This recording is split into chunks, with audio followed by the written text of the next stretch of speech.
Hare Nama Hare Nama eva kevalam Kalo nasteva nasteva nasteva gatiranyatan Hare Nama eva kevalam Kalo nasteva nasteva nasteva gatiranyatan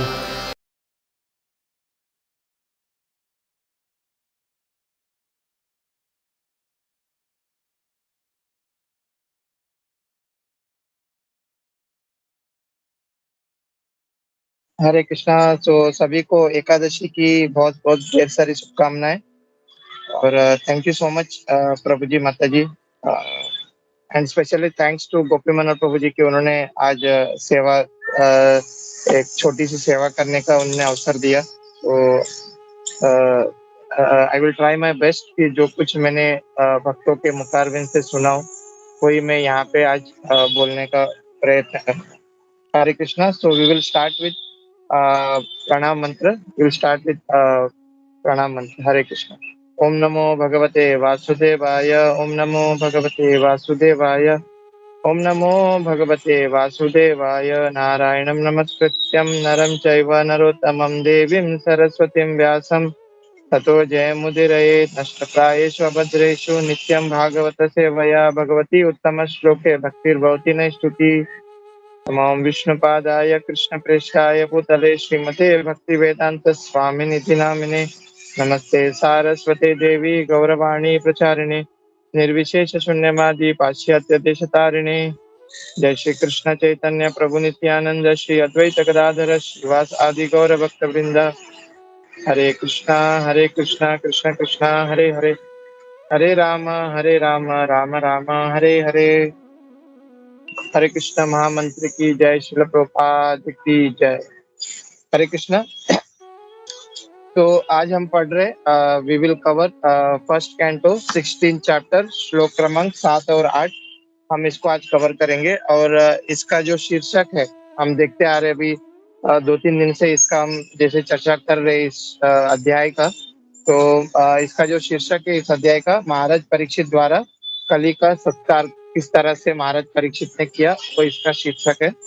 तो इसमें आज हम लोग श्लोक क्रमांक 7 और 8। तो श्लोक इस प्रकार है। शुद्धायुषां रणमंग प्रत्यानामृतमिच्छताम पाहुता भगवान मृत्युर्समित्रा कर्मणि। अनुवाद शिल प्रभुपाद द्वारा। शिल प्रभुपाद की जय। अनुवाद। हे सुत गोस्वामी, मनुष्य मनुष्य में से कुछ ऐसे जो मृत्यु से मुक्ति पाने के और शाश्वत जीवन प्राप्त करने के इच्छुक होते हैं, वे मृत्यु के नियंत्रक यमराज को बुलाकर वध किए जाने की क्रिया से बच जाते हैं। श्लोक क्रमांक 8। न कश्चिन्म्रियते तावद् यावद् आस्त इहान्तकः एतादर्थं हि भगवान् आहुता परम ऋषिभिः। अहो नृलोके प्रियता हरिलीलामृतं वचः। अनुवाद शिल प्रभुपाद द्वारा। शिल प्रभुपाद की जय।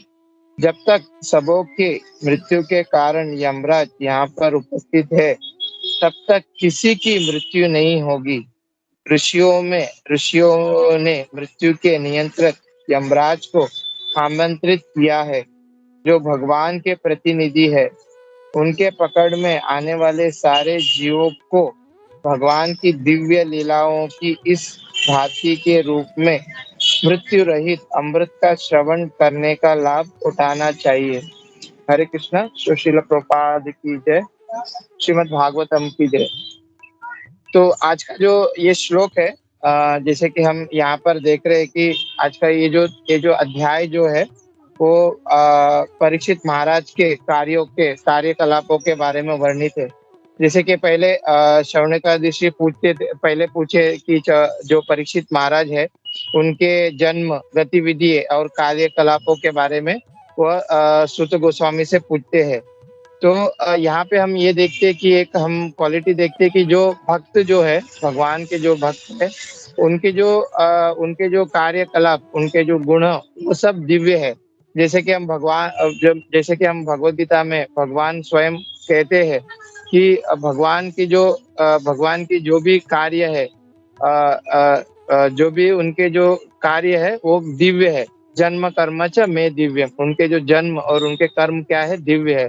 तो उसी तरह से भगवान के जो भक्त है, उनके भी जो कार्यकलाप, उनके जो जन्म, उनकी जो गतिविधियां, वो भी है दिव्य है। बिकॉज भगवान के भक्त भगवान के अंश है, बिकॉज वो हमेशा भगवान की चिंता में रहते हैं।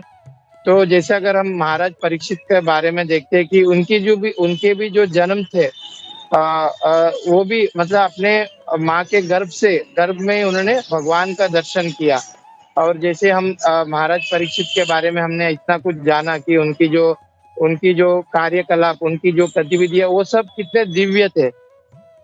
तो एक छोटा सा एक यहाँ पे कथा आती है कि एक बार प्रभुपाद जी भी अपने एक लेक्चर में, प्रभुपाद जी मतलब सभी भक्त प्रभुपाद जी के पास बैठे थे और प्रभुपाद जी लेक्चर दे रहे थे। तो प्रभुपाद जी वहाँ पे क्लास में बता रहे थे कि सभी भक्तों को कि उन्हें किस तरह से भगवान का स्मरण हमेशा करना चाहिए और हमेशा उनको भगवान को याद करते रहना चाहिए। तो उससे क्या होगा कि जब उन्हें हमेशा मतलब सद्गति प्राप्त होगी। जब जब कभी भगवान की जब हम याद करेंगे भगवान को, हमेशा उनकी कार्यकलापों को याद करेंगे, तो भगवान की हमें सद्गति प्राप्त होगी, ऐसे प्रभुपाद जी भक्तों को बता रहे थे।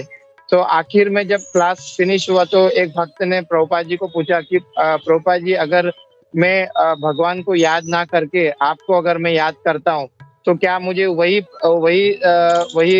जो एम है वो प्राप्त होगी जो भगवान को याद करने से होगा? तो प्रभुपाद जी ने हंस के बोला कि यस, अगर आप मुझे भी याद करते हो तो आप वही वही प्राप्त होगी जो आप भगवान को याद करने से आपको जो प्राप्त होगा, वो मुझे याद करने से भी प्राप्त होगा। तो हम ये इसमें से हम ये देखते हैं कि भगवान के जो भक्त है और भगवान स्वयं, उनके जो कार्यकलाप, उनके जो जो भी गुण है, वो दोनों सेम है। मतलब ना मतलब वो सब दिव्य है। तो हम इस कथा से हम देख सकते हैं। तो अब तक हमने ये देखा कि जो भी मतलब हमने अभी ये जो 2-3 श्लोक में हमने कली के बारे में देखा कि किस तरह से जो कली को महाराज परीक्षित क्या करते हैं, वर्णन करते हैं कि वो उन्हें दंड देते हैं। तो फिर शौनकादि ऋषि सुत गोस्वामी से पूछते हैं कि सिर्फ उन्होंने कली को दंड क्यों दिया, उनको वो मारना चाहिए था। तो यहाँ पे फिर शौनकादि ऋषि यह भी पूछते कि अगर ये जो टॉपिक है, अगर ये भगवान की कथाओं से रिलेटेड है, तो आप हमें इसके बारे में और बताइए। तो ये सब हमने देखा। तो यहाँ पे आज के जो श्लोक में ये बताते हैं कि वहाँ पे जो ऋषि मुनि थे, वहाँ पे जो बैठे हुए थे, वो इस तरह से बताते हैं कि ये जो भगवान की लीलाओं में, भगवान की लीला और भगवान के जो गुणों के बारे में हमें बहुत कुछ सुनना है, पर हमें पता नहीं कि अगर ये, बिकॉज इसके लिए काफी समय लगेगा। ये जो भगवान की जो लीला है, हम देखते हैं कि भगवान की जो लीला है, ये समुद्र के लहरों के समान है, हम कभी उसको गिन नहीं सकते, इसके लिए काफी समय लगता है। तो वहाँ के जो ऋषि मुनि थे, तो वो बोलते हैं कि ये जो लीला है, इसको सुनने में हमें काफी समय लगेगा। और इससे क्या होगा कि मतलब ये लीला सुनते सुनते समझो कि हमारी मृत्यु हो जाती है, तो हम इस लीलाओं को मतलब हम पूरा तरह सुन नहीं पाएंगे। तो उनको एक ऐसा डाउट आता है उनके मन में कि शायद हमारी मृत्यु हो जाए। ये मतलब इतनी सारी भगवान की लीला है, अनंत लीला है भगवान की। तो यहाँ पे जो ऋषि मुनि कहते हैं कि हम ये जो मृत्यु के जो मेन इंचार्ज है, यमराज जो है, उनको ही हम लोग यहाँ पे बुला लेते हैं इस कथा में, ताकि क्या होगा कि यमराज इधर स्वयं है, तो हमारी कभी मृत्यु नहीं होगी। मतलब हम अच्छे से पूरी तरह से हम भगवान की लीला सुन पाएंगे। तो ऐसे जो ऋषि मुनि है, ऐसे प्रश्न रखते हैं सुत गोस्वामी जी से कि हम यमराज को ही इस कथा में हम उनको यहीं पे बुला लेते ताकि हम भी उनके साथ हम ये भगवान की लीलाएं सुन पाएंगे। तो यहाँ पे प्रभुपाद जी अपने आज का जो 2 श्लोक है, ये दोनों जो 7वां और 8वां जो श्लोक है, उसमें जो एकदम सबसे एकदम बड़ा टॉपिक जो मानव जाति का एकदम बड़ा टॉपिक जो जिन्हें जो यहाँ के जो इस धरातल में जो जीव है जो वो सुनना नहीं चाहते, तो वो टॉपिक के बारे में इस श्लोक में बताते हैं। और वो टॉपिक क्या है? मृत्यु। मृत्यु के बारे में प्रभुपाद जी यहाँ पे बताते हैं।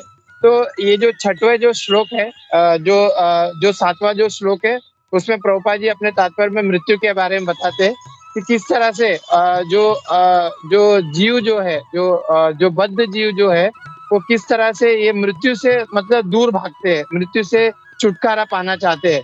तो वो टॉपिक के बारे में प्रभुपाद जी अपने 7वें जो श्लोक है उसके जो परपट में बताते हैं। और किस तरह से वो जो बद्ध जीव है, मतलब ये मृत्यु से छूट नहीं पाते और इसका क्या कारण है और किस तरह से वो इस जन्म मृत्यु जरा व्याधि जो मृत्यु है उससे किस तरह से छुटकारा पा सकते हैं, क्या प्रोसेस है, वो 8वें जो श्लोक है उसके तात्पर्य में प्रभुपाद जी बताते हैं। तो यहाँ पे प्रभुपाद जी एक एग्जाम्पल के तौर पे ऐसा बता रहे हैं कि जैसे कि प्रभुपाद जी 7वें जो श्लोक है उसमें प्रभुपाद जी बताते हैं, जैसे कि अगर हम जब स्कूल जाते हैं तो हम लोग अगर समझो कि हमें अगर समझो कि स्कूल में मतलब कॉपी करना है, स्कूल के एग्जाम में हम जब जाते हैं तो हमें मतलब कॉपी करके पास होना है, तो हम लोग क्या चिट लेके जाते हैं। तो उसी तरह से अगर समझो हमने डायरेक्टली जो स्कूल के जो मेन जो स्कूल के जो टीचर है उनको ही अगर हम ब्राइब देते हैं तो हमें बहुत इजी होगा मतलब उस एग्जाम में, उस परीक्षा में पास होने का। तो उसी तरह से ये जो साइंटिस्ट जो है, प्रोपा जी अपने तात्पर्य में बताते हैं कि ये जो साइंटिस्ट लोग भी क्या करते हैं उसी तरह करते हैं।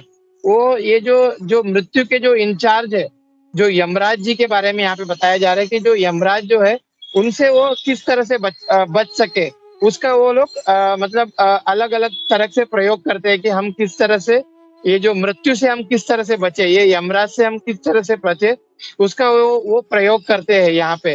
वो प्रभुपाद जी अपने तात्पर्य में बताते हैं कि ये साइंटिस्ट लोग वो प्रयोग करते रहते हैं। और उसके पर प्रभुपाद जी आखिर में बताते हैं कि ये साइंटिस्ट जो है उनका भी एक दिन मृत्यु आना तो निश्चय ही है। तो ये जो लोग जो उनको फॉलो करते हैं तो फिर उनका क्या गति होगा, बिकॉज साइंटिस्ट जो है, जो साइंटिस्ट है उसका भी तो मृत्यु आने वाली है। तो फिर वो इतना सब प्रयोग करके क्या फायदा है कि ना किस तरह से हम मृत्यु से छुटकारा पाए, तो इतना कुछ प्रयोग सब प्रयोग करके क्या फायदा है, वो प्रभुपाद जी यहाँ पे बताते हैं। तो उसी तरह से ये जो शौनक आदि ऋषि जो है, जो यहाँ पे कथा सुन रहे हैं, वो बोलते हैं कि चलो हम यमराज को ही यहाँ पे बुला लेते हैं ताकि क्या होगा कि हम मृत्यु से हम बच जाएंगे और हम ये जो लीला है, भगवान की लीला है, वो अच्छे से सुन पाएंगे। पर यहाँ पे प्रभुपाद जी ये बता रहे हैं कि जो यमराज जी है वो भी एक भगवान के बहुत बड़े भक्त है। हम देखते हैं कि ये यमराज जो है ये 12 महाजन में एक है। तो ऐसा नहीं कि हम यमराज को बुलाए और यमराज आके उस यमराज को हम सिर्फ इसके लिए बुला रहे हैं कि हमारी मृत्यु से हम टल जाए, ऐसा नहीं है। यमराज तो खुद चाहते हैं, बिकॉज यमराज स्वयं बहुत बड़े भगवान के भक्त है। तो यमराज खुद चाहते हैं कि वह ऐसे कीर्तन कथाओं में यहाँ पे पार्टिसिपेट करे। और वो मतलब इतने बड़े भक्त है कि वो मतलब उनकी ये इच्छा है कि वो भगवान की कथा सुने। वो भगवान के बड़े भक्त होने के कारण उनको ये इच्छा होती है कि ना वो भगवान की कथा वगैरह सुने करके। तो प्रभुपाद जी अपने लेक्चर में इसके उपरांत बताते हैं कि ये जो आज का जो श्लोक है कि क्षुद्र युषाम नणाम अंगा, तो इसका मतलब प्रभुपाद जी अपने तात्पर्य में बताते हैं कि ये जो क्षुद्र मतलब स्मॉल और मतलब छोटा, और आयुषम मतलब आयु। तो यहाँ पे प्रभुपाद जी अपने बताते हैं कि अपने लेक्चर में कि ये जो धरातल है इसमें चींटी से लेकर, मतलब एक छोटा सा चींटी से लेकर मतलब छोटा सा सभी जो जीव है, छोटा सा चींटी से लेकर जितने जीव इस धरातल है, उस सब की मतलब एक-एक जो आयु को फिक्स किया हुआ है।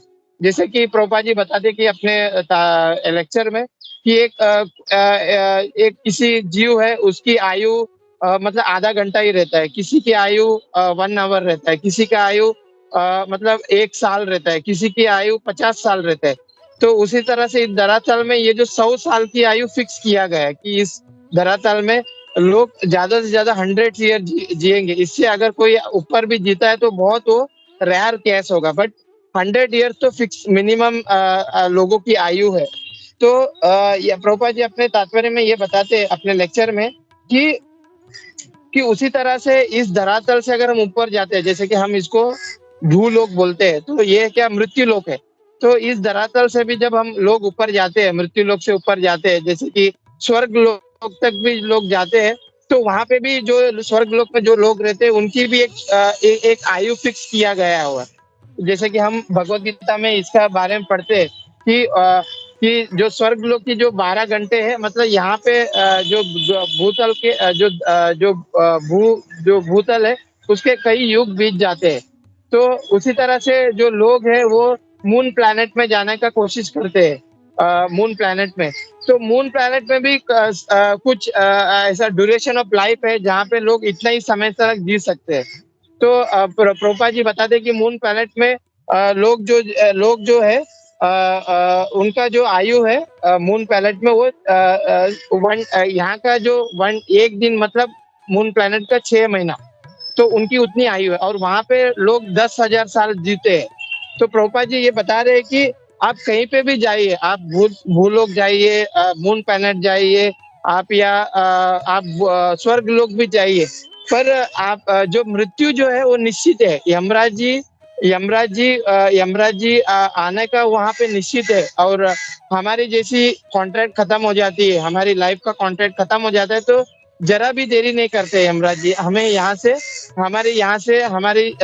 हमको यहाँ से देह छोड़ना पड़ता है और हमारे जो कार्य है, हमारे जो कर्म के अनुसार हमें अगला योनि और अगले अगले जो हमारे जो कर्म के अनुसार हमें अगला योनि लेना पड़ता है। तो प्रभुपाद जी ये बताते हैं कि अपने लेक्चर में कि भले ही हम स्वर्ग लोक भी जाए, बट मृत्यु निश्चित है। हम उससे छुटकारा नहीं पा सकते, हम उससे ये नहीं कर सकते। तो प्रभुपाद जी ये बता रहे हैं कि ये जो यमराज जी जो है ये भगवान के रिप्रेजेंटेटिव है, भगवान कृष्ण के रिप्रेजेंटेटिव है। जैसे कि ये जो हमारा जैसे कि एक कोर्ट में, जैसे कि गवर्नमेंट में एक जो कोर्ट में जो ये रहते हैं, जो मेन अध्यक्ष रहते हैं वो गवर्नमेंट के रिप्रेजेंटेटिव रहते हैं। वो जो भी सजा सुनाते हैं वो नियमों के अनुसार ही मतलब गवर्नमेंट के नियमों के अनुसार वो सजा सुनाते हैं। उसी तरह से ये जो यमराज जो है वो भी भगवान कृष्ण के रिप्रेजेंटेटिव है और भगवान मतलब वो भी नियमों के अनुसार ही सजा सुनाते हैं। वो ऐसा नहीं कि यमराज जो है अपने मतलब अपने खुद से ही कुछ उन्होंने सजा सुना दी, ऐसा नहीं है। वो नियमों के अनुसार ही वो सजा सुनाते हैं। तो प्रभुपाद जी बताते हैं कि अपने लेक्चर में कि लोग ये जो डेथ जो है, ये जो मृत्यु है, इससे बचना चाहते हैं, पर वो इससे बच नहीं पाते हैं। वो क्यों नहीं बच पाते हैं, उसके बारे में प्रभुपाद जी बताते हैं कि वो जो ये जो प्रोसेस है वो उसको समझ नहीं पाते कि ना, ये जो मृत्यु से बचने का जो प्रोसेस है उसको समझ नहीं पाते हैं। और अपनी जो इच्छा है और इसका जो मेन कारण क्या है, प्रभुपाद जी बताते हैं कि ये जो भौतिक इच्छा है, इसके वजह से हमें जो मृत्यु है इससे हम बच नहीं पाते, ये जो हमारी जो भौतिक इच्छाओं के कारण। तो प्रभुपाद जी एक अच्छा सा एक बहुत सुंदर एग्जाम्पल देते हैं कि अकबर बीरबल का एक एग्जाम्पल देते हैं। तो प्रभुपाद एक बार अकबर बीरबल से पूछते हैं कि ये जो अपनी जो काम वासना है, अपनी जो भौतिक इच्छाएं जो है, ये कब तक हमारे साथ जुड़ा हुआ रहता है। वो बीरबल से क्वेश्चन करता है। तो बीरबल बोलता है कि जब तक बीरबल ये बोलता है अकबर को कि जब तक हमारी जो ये जो देह है, हम जब तक ये देह से निकल नहीं जाते हैं, तब तक हमारी जो इच्छा है हमारे साथ ही रहता है। और इसके कारण हमें अगला जन्म लेना पड़ता है।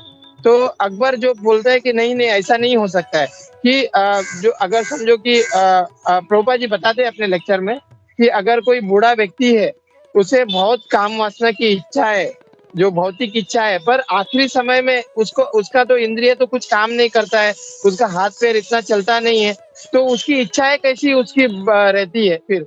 उसका तो इंद्रिय तो कुछ चलता नहीं है। तो प्रभुपाद जी तो बीरबल एक एग्ज़ाम्पल के तौर पर अकबर से बोलता है कि एक एक बोलता है कि आप एक काम करना कि अपने राज्य में एक बूढ़ा व्यक्ति अभी उसकी अंतिम अंतिम समय आया हुआ है, तो आप अपनी जो बेटी है, जो खूबसूरत बेटी है, उसको आप उस बूढ़े के समक्ष लेके जाना और आप एक काम करना कि अकबर को बोलता है बीरबल कि आप सिर्फ़ उसकी आँखों को देखना कि ना वो उसकी आँखें क्या बोलती है। तो जब अकबर अपनी जो बेटी है, जो बहुत सुंदर रहती है, उसको उस बूढ़े के समक्ष लेके जाती है, तो जो बूढ़ा जो व्यक्ति है, वो अभी एकदम मृत्यु के नज़दीक आया हुआ है, मतलब अभी उसकी मृत्यु होने वाली है, पर जो उसकी आँखें हैं, वो पूरी उसकी बेटी के ऊपर टिका हुआ रहता है।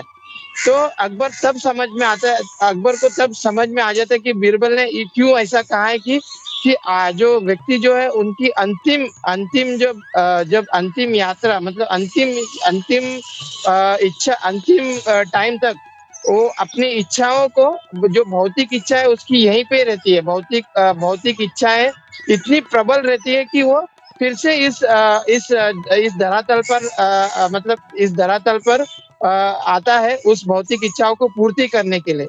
तो तो यहाँ पे प्रभुपाद जी वही समझा रहे अपने तात्पर्य में कि ये जो प्रोसेस है ये जो मृत्यु का जो प्रोसेस है कि ना किस तरह से हम ये मृत्यु से छुटकारा किस तरह पाए, ये जन्म मृत्यु जरा व्याधि, ये किस तरह हम इससे छुटकारा पाए, ये जो प्रोसेस है वो प्रभुपाद जी अपने तात्पर्य में बताते हैं 8वें श्लोक में कि हम जब हरिनाम करेंगे, भगवान की जब भक्ति करेंगे और ये जो प्रोसेस को हम जब फॉलो करते हैं, तब जाके हम इस जन्म मृत्यु जरा व्याधि से हम छुटकारा पाएँगे। अदरवाइज़ क्या होगा कि अगर हम इस भौतिक इच्छा में रहेंगे, तो क्या होगा कि हम इस जन्म मृत्यु जरा व्याधि में हम घूमते रहेंगे, इस 84 लाख योनियों में हम घूमते रहेंगे और हमें फिर से जन्म लेते रहना पड़ेगा। तो हम ये जो स्पिरिचुअल लाइफ में हम जब तक भक्ति में नहीं आएँगे तब तक हम इस भौतिक इच्छाओं से या इस मृत्यु से हम निकल नहीं पाएँगे। तो वो प्रभुपाद जी अपने तात्पर्य में समझाते हैं। तो यहाँ पे मतलब बहुत मतलब एक नाम दिया गया हुआ है यमराज के बारे में यहाँ पे बताते हैं। तो हम लोग अक्सर देखते हैं कि यमराज के बारे में कि मतलब हमारे माइंड में ऐसा छप चुका है कि जैसे कि हम देखते हैं कि नारद मुनि के बारे में हम जब टीवी में देखते हैं कि नारद मुनि हमेशा किसी ना किसी काम में वो किसी ना किसी काम में वो टांग अड़ा देते हैं या नारद मुनि को बहुत लोग बहुत लोग उनको उनके ऊपर हास्य के तौर पे बताते हैं कि ना नारद मुनि एक हास्य कलाकार जैसे हैं। पर वो हमारे माइंड में छप गया है। पर हम जब शास्त्र का अध्ययन करते हैं, तब जाके हमें पता चलता है कि नारद मुनि कितने बड़े डिवोटीज़ हैं। तो उसी तरह से जब हम यमराज के बारे में सुनते हैं, तो यमराज के बारे में हम ऐसा सुनते हैं कि यमराज हमेशा मतलब दूसरों को पनिश करने के लिए बैठे हुए हैं, उनका काम ही यही है। तो हमारे अंदर ऐसा एक छवि हमारे अंदर बैठा हुआ है।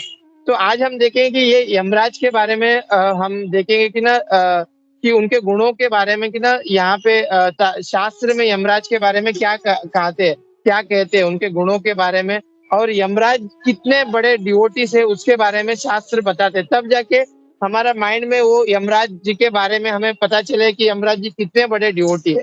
तो यहाँ पे हम बताते हैं कि यहाँ पे शास्त्र बताते हैं अगर हम यमराज जी के बारे में देखेंगे तो 8 कैंटो में भागवतम के 8 कैंटो में यमराज जी के बारे में बताते हैं कि यमराज जो है ये भगवान के जो भव है मतलब भगवान के जो आईब्रो है इससे वो भगवान के आईब्रो से निकलते हैं। ये 8 कैंटो में हम इसके वर्णन यमराज जी का वर्णन हम पाते हैं। फिर यमराज जी के माता-पिता कौन है? यमराज जी जो सूर्य देव विवस्वान वो उनके पिता है और उनकी जो माता है सम्यग्नि उनके माता है। और अगर देखा जाएगा तो सूर्य देव और सम्यग्नि के काफ़ी सारे चिल्ड्रन हैं बट उनके ट्विन्स चिल्ड्रन हैं। उसमें एक है यमराज जी और एक दूसरा है यमुना देवी। तो ये ट्विंस चिल्ड्रन इनके हैं, तो जिसमें यमराज जी उनके पुत्र है। और यमराज जी की जो विवाह है वो दक्ष प्रजापति के जो 60 पुत्रियां है, उसमें से 10 पुत्रियों की विवाह उन्होंने यमराज जी से किया हुआ है। उनके नाम है, 10 पुत्रियों का नाम है, भानु है, लंबा, कुमुद, कपित, विश्व, और शाद्व, मरुत्मती, वसु, मुहूत और संकल्प। ये उनके 10 पत्नियां हैं। और यमराज जी कहाँ पे रहते हैं, यमराज जी का निवास स्थान क्या है?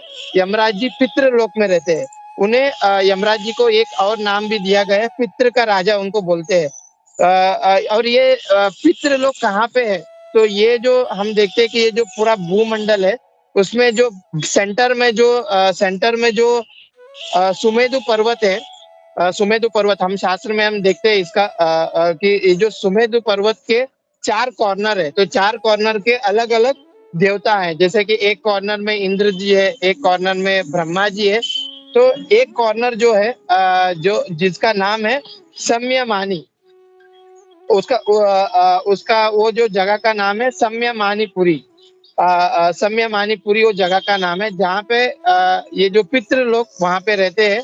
और वो पितृलोक का राजा कौन है? यमराज जी वहां पे रहते हैं। तो वो जगह को प्रभुपाद जी बताते हैं कि ये सम्यमानी का अर्थ क्या है। जैसे कि हम अगर इस जगत में देखेंगे, ये गवर्नमेंट को चलाने के लिए बहुत सारे जो उनके कर्मचारी रहते हैं, जैसे कि ट्रैफिक पुलिस वाले रहते हैं, पुलिस वाले रहते हैं, मिलिट्री वाले रहते हैं। तो ऐसे बहुत सारे कर्मचारी उनके अंडर में काम करते हैं। तो जो जैसे कि अगर हम ट्रैफिक हवलदार को देखेंगे, तो ट्रैफिक हवलदार ये जो गाड़ियां वगैरह जाती है तो उसको सही से मतलब लॉ एंड ऑर्डर के हिसाब से वो गाड़ियों को छोड़ता है। तो उसी तरह से ये जो सम्यमानी का अर्थ क्या बता रहे प्रभुपाद जी? जो लॉ एंड ऑर्डर को चलाने वाले, जो इस पूरे जो ब्रह्मांड का ब्रह्मांड का जो रूल्स एंड रेगुलेशन है, जो भगवान ने जो इस ब्रह्मांड का जो रूल्स एंड रेगुलेशन दिया हुआ है, उसको चलाने वाले जो लोग हैं, उसको बोलते हैं संयमानी। जो प्रभुपाद जी अपने तात्पर्य में समझाते हैं कि जो संयमानी, जो ये पूरे लॉ एंड ऑर्डर को चलाने वाले, जो कंट्रोल करने वाले, उस लोगों को संयमानी कहते हैं। तो उसके लिए वो जो जगह का नाम जो है, जहाँ पे जो पितृलोक का जो जगह का नाम है, जहाँ पे यमराज जी और पितृलोक के निवासी रहते हैं, उसको संयमानी पुरी बोलते हैं। तो यहाँ पे हम देखेंगे कि ना जो यमराज जी उनके ड्यूटीज क्या है। तो उनके उनके पास जो संयमान जो यमराज जी है वो अकेले नहीं है, उनके कुछ एजेंट है। तो ये टोटल जिन्हें हम यमदूत बोलते हैं।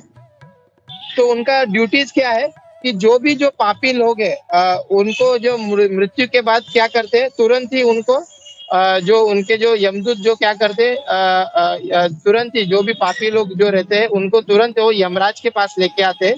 और फिर यमराज जी उनके जो कर्म के अनुसार उनको कहाँ पे भेजना है, उनको नरक लोक भेजना है या स्वर्ग लोक भेजना है, वो डिसाइड करते हैं।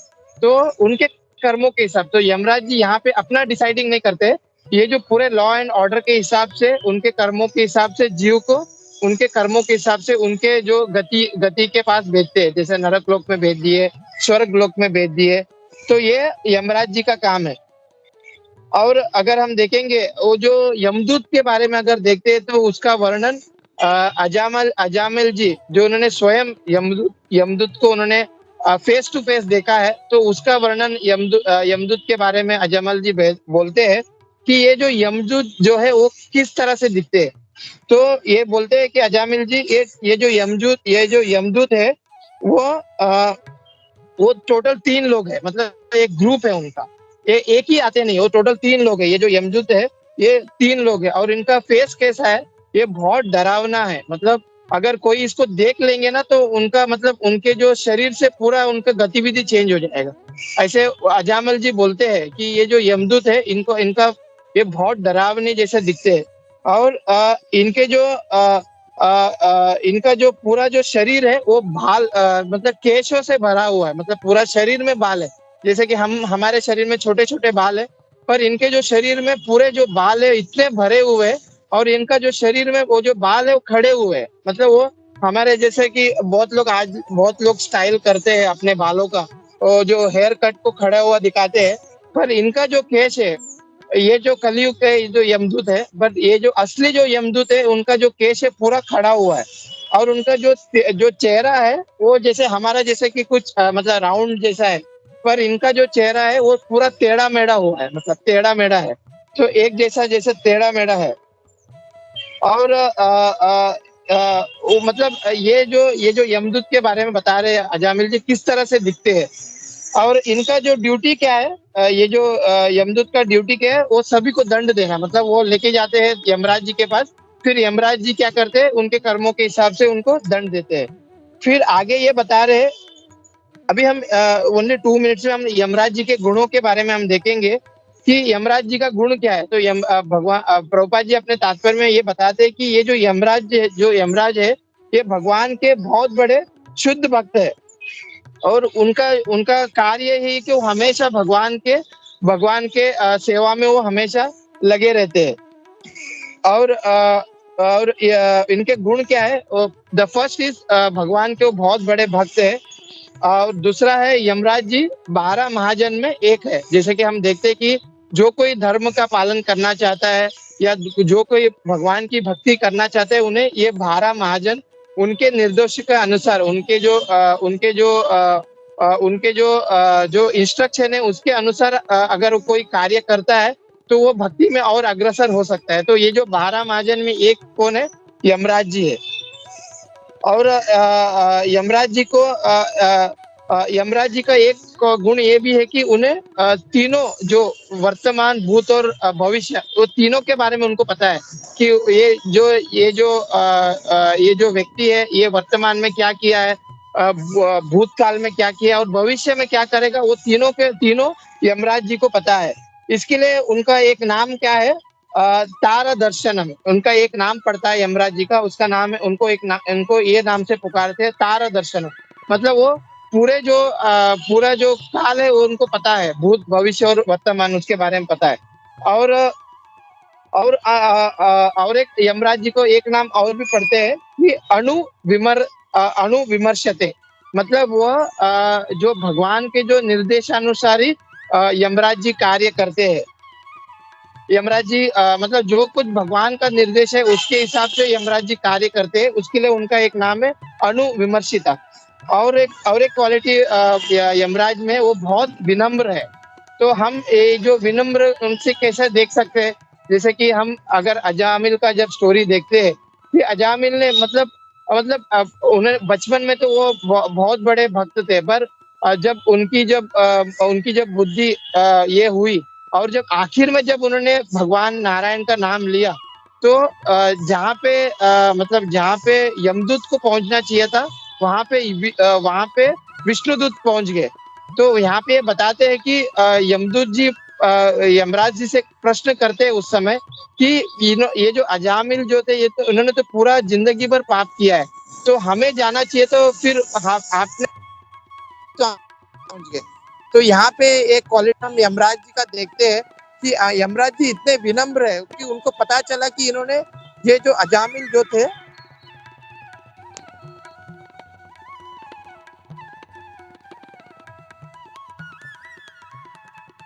ये जो अजामिल जो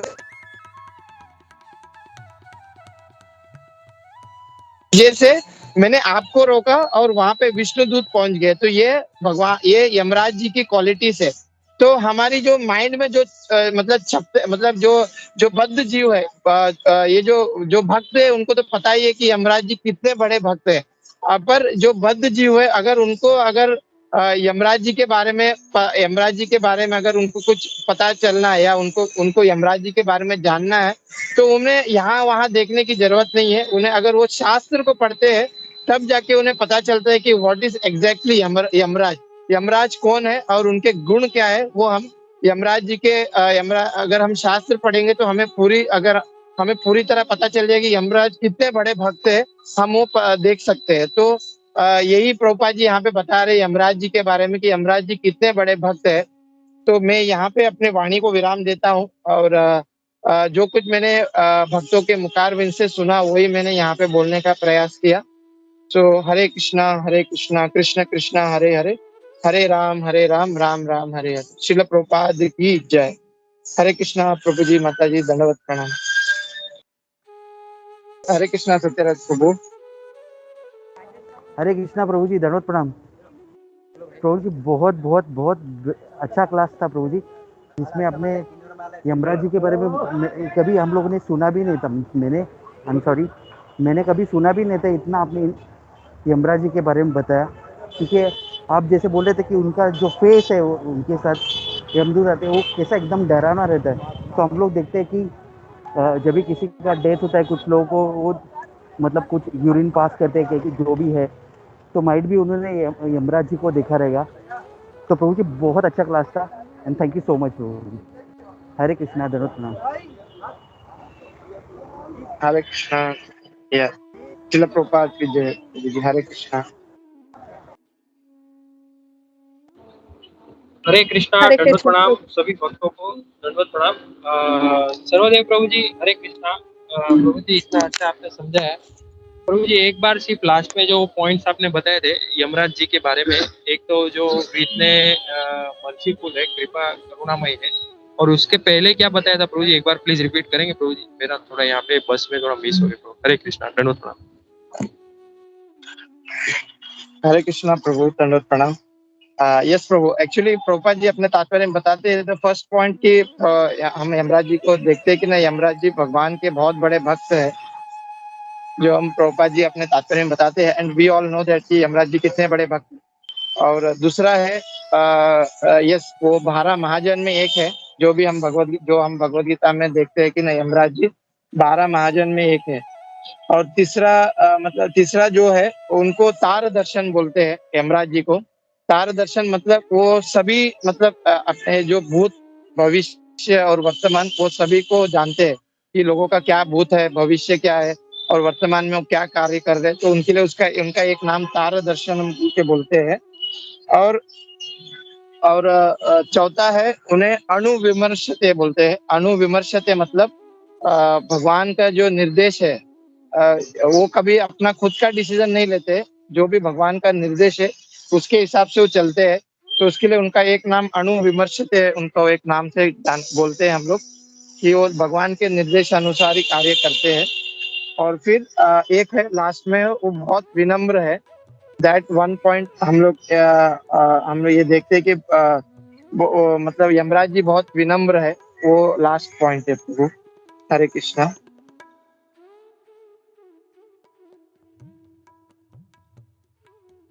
थैंक यू प्रभु जी। हरे कृष्णा, दंडवत प्रणाम।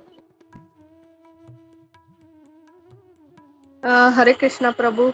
आज का आपका क्लास बहुत अच्छा था, और नेचर के साथ जैसे भागवतम होता है आरण्य में, से बहुत अच्छा लग रहा था। और आपने जो बोला कि यमराज जी का लोग कौन सा है, पितृलोक है, और वो उसका स्थान कहाँ पर है वो भी बता दिया। क्योंकि अभी 2-4 दिन के बाद वो पितृ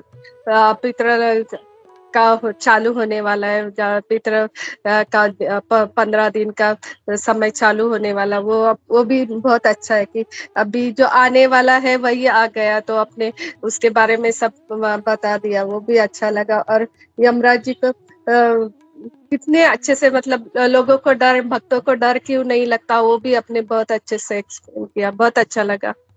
और सबसे ज्यादा तो नेचर के साथ था, तो नैमिषारण्य में कैसे अच्छा लगता होगा।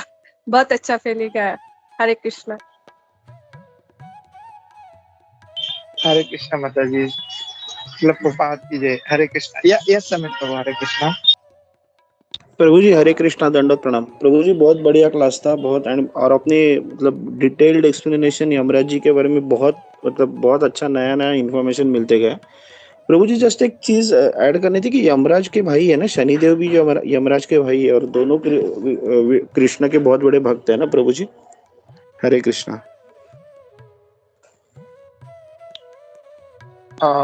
मेरे को इतना मुझे कंफर्म नहीं पता है। अगर अगर किसी को इस ग्रुप में अगर किसी को पता है तो शनिदेव के बारे में आई डोंट नो प्रभु।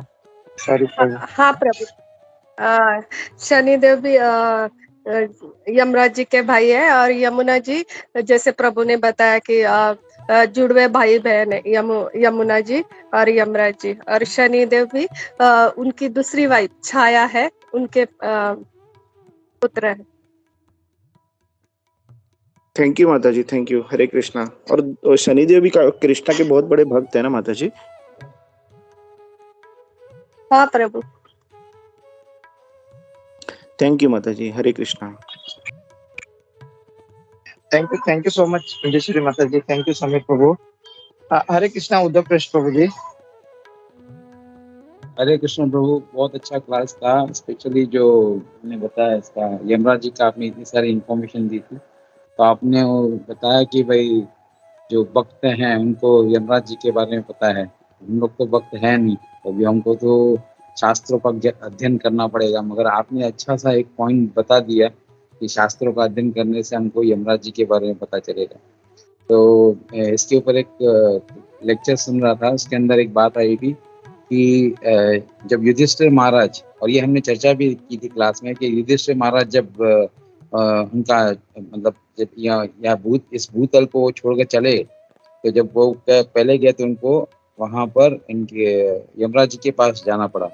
तो लोग कहते हैं कि मतलब लोग जो जिनको जानकारी नहीं है या जो जानते नहीं है या जो अज्ञानी है, वो पूछते हैं कि भाई जब इतना सारा सच बोलने वाला, जिसने जीवन में कभी भी झूठ न बोला हो और हमेशा सत्य की और धर्म की राह पे चलने वाला हो, जिसको धर्मराज कहा कहते हैं युधिष्ठिर महाराज को, वो नरक में क्यों गया? तो हम लोगों ने इसके ऊपर चर्चा की थी, और ये जिसके अंदर हमने बताया था कि क्लास के अंदर जब चर्चा हुई थी कि वहां पर जो युधिष्ठिर महाराज नरक के अंदर क्यों गए थे, तो ये बोलते भगवान की अरेंजमेंट थी कि जो यमराज जी हैं वो इतने बिजी रहते हैं, तो उनके पास जो जाने वाले लोग होते हैं वो कौन होंगे? जो नरक में जाने वाले कौन होंगे? तो वो सब पापी और दुष्ट होंगे। तो उनका दर्शन या उनका जो कांटेक्ट वैष्णव के साथ में कैसा होगा? तो वो हमेशा जो यमराज जी हैं वो लालायित होते हैं कि वैष्णवों को मिलने के लिए। तो इसी वजह से जो है युधिष्ठिर महाराज को वहां पर मतलब एक लीला के माध्यम से भेजा गया था, ताकि वो वहां पर एक शुद्ध भक्त और शुद्ध जो वैष्णव है उसके साथ में वो अपना उनका दर्शन कर सकें, और आपस में वो जो है ज्ञान को का आदान प्रदान करें। और जब एक वैष्णव दूसरे वैष्णव को मिलता है तो प्रसन्न होता है। तो यमराज जी जब युधिष्ठिर महाराज वहां गए तो उनको प्रसन्न करने के लिए गए थे। ये बात हमने चर्चा की थी क्लास के अंदर, तो ये बात एक ऐड करनी थी। Hare Krishna. Hare Krishna, thank you so much Uddhav Krishna प्रभु जी to highlighting this point प्रभु। थैंक यू सो मच प्रभु। Hare Krishna. Okay okay. Hare Hare Krishna, sorry प्रभु। यस आ, सानिका माता जी। क्वेश्चन है मेरा। जैसे कि आपने बताया था कि मृत्यु मतलब जब भी हम स्वर्ग में जाते हैं तभी भी मृत्यु होती है, तो प्रभु मुझे ये पूछना है, तो मृत्यु तो बॉडी की होती है, आत्मा कोई तो होती नहीं है। तो हम जब स्वर्ग में जाते हैं, मतलब जो भी प्राणी स्वर्ग में जाता है, तो उसकी मृत्यु होने के लिए उनको शरीर मिलता है क्या प्रभु? वो मुझे पूछना था। हरे कृष्णा। हरे कृष्णा माता जी। या I will try my best. और यहाँ पे तो वरिष्ठ भक्त सब है, तो मैं सिर्फ इतना बोलना चाहूंगा कि प्रभुपाद जी ये बताते हैं कि हर एक भूमंडल में, जैसे कि हम पृथ्वी लोक में है तो हमारे लिए हमको ये शरीर दिया हुआ है। जैसे कि सूर्य लोक है तो वहाँ पे अलग शरीर है, बिकॉज हम ये शरीर से वहाँ पे नहीं रह सकते, तो there are different bodies there also. तो उसी तरह से स्वर्ग लोक में भी उसके हिसाब से उनके लिए भी अलग शरीर है। तो वहाँ पे भी डिफरेंट डिफरेंट शरीर है। तो यस मैडम, यस माता जी। तो अलग अलग शरीर, अलग अलग जगह के लिए अलग अलग शरीर है। तो वहां पे भी बॉडी मिलती है ना प्रभु? यस यस माता जी। और उद्धव प्रभु कृष्ण या कुछ ऐड करना चाह रहे थे?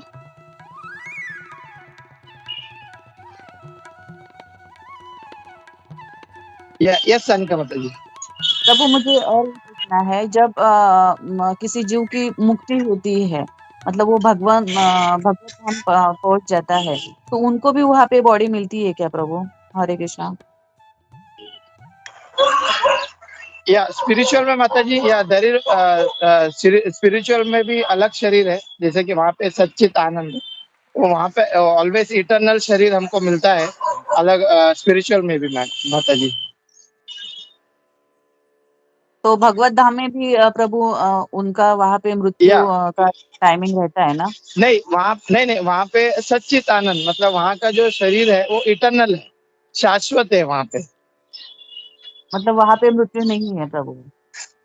नहीं वो क्योंकि वही बोलते हैं ना अभी, वही मतलब सच्चित आनंद वहाँ पे, वो दैट इज इटर्नल लाइफ वहाँ पे बोलते हैं।